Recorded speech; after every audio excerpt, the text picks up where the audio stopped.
While we're on goalie talk, I know we were going to go into the Devils next, but let's just transition into the Winnipeg Jets because they are, without a doubt in my mind, the number one team in the NHL right now. I know points-wise they're not, but they're 5-0.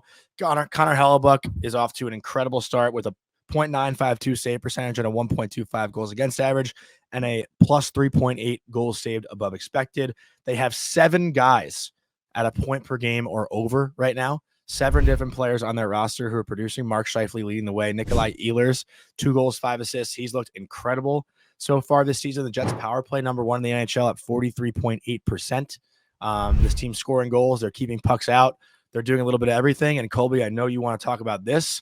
I was DMing with Chef Richard basically all day yesterday because the Winnipeg Jets fans were doing the "Where is Rutger" chant since McGroarty was sent down to the AHL last week before the Jets played the Penguins. Obviously, everyone knows the story that that Rutger wasn't going to sign with Winnipeg. We'll give you that scene right now. Vic's got it teed up. Carlson.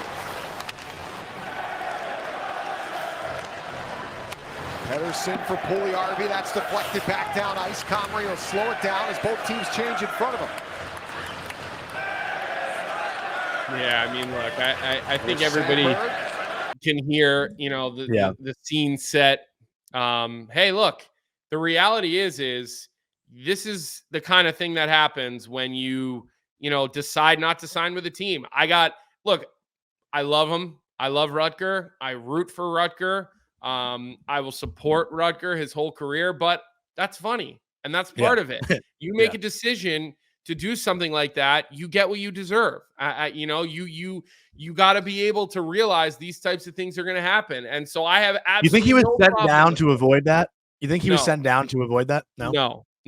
I don't think that's even taken into consideration when you're talking about a 19-year-old kid. I think Rutger McGroarty was sent down because playing 12 minutes a night in the National Hockey League in a limited role is not good for the development of a young kid.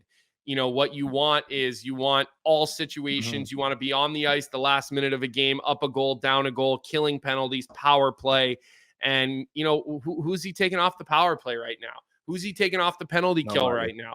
How are you going to put him out 6-on-5 when you have all those stars? So this is about, this is about developing a player. And I see the comment in the chat from Chef Richard. He said, Craig Button seems to think so. Are you saying Craig Button thinks he was sent down just so he wouldn't have to deal with that? Yes. Yeah, that's what Chef Richard was giving me about yesterday. See, I strongly disagree with Craig. And I think if anything, if you were going to use that type of logic, you'd want to keep him in the lineup for the game against Winnipeg so you can show the Winnipeg fans this kid is one of ours now, and this kid is a good player. And you guys should have signed this guy. Like that's how I would, if you're taking that into consideration, which I don't think you should be, that's how I would look at that situation. Yeah. And again, like Vic just said too, internally, you want to see how he responds to that. Rutger McGroarty is also one to not shy away from big moments. It seems like from, what we saw in the World Junior last year, he was a big part of that gold medal. But again, like the main point of this little segment here, though, is that the Winnipeg Jets, a team that we talked about last year, who we felt can be a true Stanley Cup contender, and then they kind of folded in the first round. Are you still sold on Connor Hellebuck being the guy that can do it to get them over the hump, even though we just read out his playoff stats over the past 2 years, which again are below a .900 save percentage? But right now, he looks like he's in Vezina form again. I'm not out on Connor Hellebuck. I don't think this guy has some paralyzed playoff confidence issues. I think players go through peaks and valleys. I've seen Connor Hellebuck in games that matter at the college level look as cool as, the other side of your pillow. I still have a lot of faith in Hellebuck. I think you go back and you look at, the defensive zone coverage, and now Hellebuck obviously wasn't great, but he didn't, his team got pulled out of their structure in that round against Colorado. His team, gave up a lot more grade A's. They mismanaged the puck. Puck management is something, that I preach on the show, and I preach to our team with the Titans, all of our teams, our juniors, our U18s, our U16s. Like, it's hard to get the puck right? The game of hockey is fast. Players are so skilled. Gone are the days of the guys who are slow and can't skate and are thumpers out there, right? So when you don't manage the puck well against a team like Colorado, I don't care if Igor Shesterkin, Hellebuck, Patrick Waugh is in goal. You're going to give up grade A chances. You're going to put your goalies under stress. And guys shoot the puck 100+ miles an hour. So I still am a believer in Connor Hellebuck.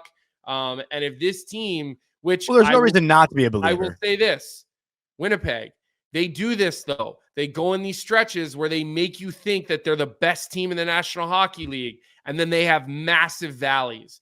Their peaks are big. Their valleys are as big. And Chef Richard, chat us up here if you disagree. There have been times where we've seen this Winnipeg team look really dominant early. And then that middle part of the season comes and they don't necessarily nosedive, but instead of the continual climb, they head into the playoffs on the wrong side of a peak and valley, and then it gets carried into the playoffs. So, long ways to go here, Johnny. Let's get to the Devils because we've been kind of dragging on. And Chef Richard said annual collapse in February. He knows it. He rides that way.